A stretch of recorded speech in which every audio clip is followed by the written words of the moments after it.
if you haven't figured it out. But it's a science experiment. The pendulum does one thing and one thing only. It demonstrates Newton's first law of physics. Does anybody remember what that first law of physics is? Inertia. You're on the right track. Getting close. Inertia. An object in motion stays in motion unless acted upon by another force. So this is what's called a Foucault pendulum, named after Jean Foucault, who was a French inventor and amateur astronomer.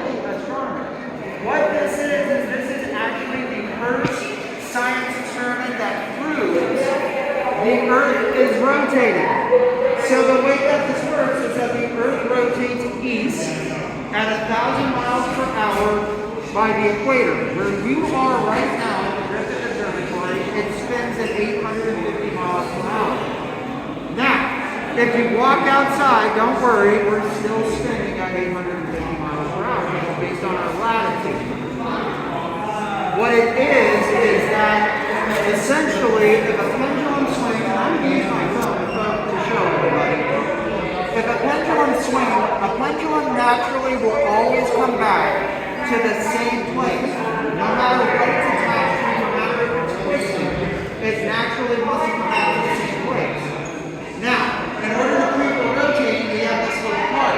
So if we take a point and we get that pendulum moving, we'll rotate under that pendulum, and eventually that pendulum will knock over the pegs.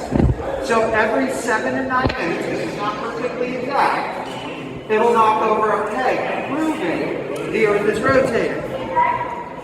So many people think it's a clock. Don't worry. 98% of people think it's a clock.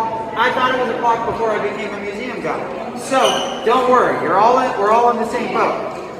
So people ask them, why do we have these numbers? Well, this allows us to get deeper into the experiment. If you notice, there are 42 numbers here. No clocks go to 42. It takes 42 hours for us to make a complete revolution around. If you were to go to the poles, that changes to 23 hours and 57 minutes. Because just like when you spin a top, you have less mass at the top, so it can actually move, it can give the illusion it's moving faster than the center mass.